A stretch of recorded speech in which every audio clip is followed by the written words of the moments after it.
Oi, eu sou a Irana Karine, sou estudante do curso de Pedagogia AD.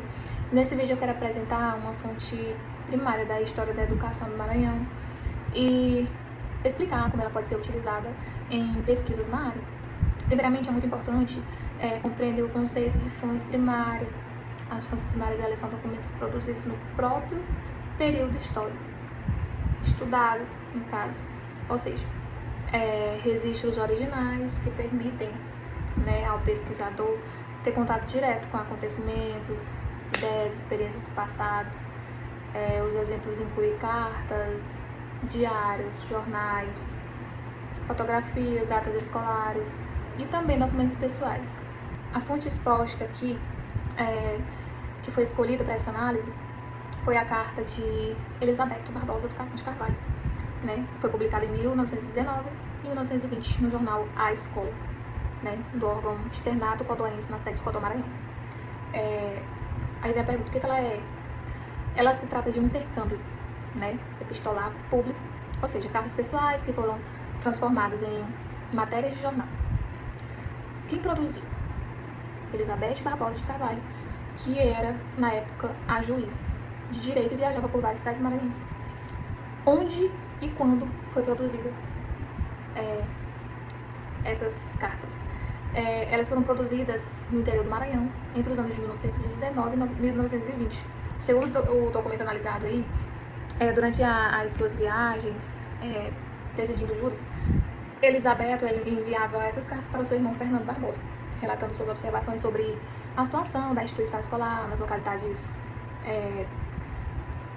localidades visitadas. Essas cartas eram publicadas no jornal.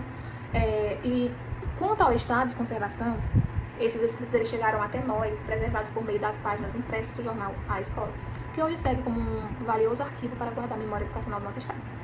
O que o documento diz e qual era a intenção? Essas cartas de Elizabeth, elas apresentam informações detalhadas sobre o cotidiano e a estrutura da educação em cidades como Pedreiras, São Luís Gonzaga, São Bento e Guimarães. Em seus relatos, Elizabeth descreve a realidade das escolas, a conduta de professores, o comportamento dos alunos, as condições materiais de funcionamento e os graves problemas enfrentados pela educação da época. Um exemplo que ele criticou duramente foi o abandono da instituição escolar e a falta de incentivo aos estudantes, denunciando que o espaço escolar vinha sendo usado de forma moralmente inadequada para a formação cidadã, como em jogos de azar, e isso na cidade de Pedreiras. Qual era a intenção?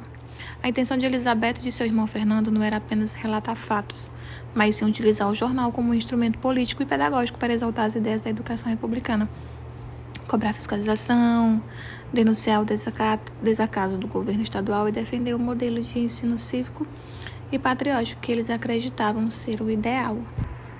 Eu vou concluir afirmando que as fontes primárias elas são fundamentais para as pesquisas em história de educação, porque elas permitem reconstruir experiências, práticas e ideias educacionais do passado.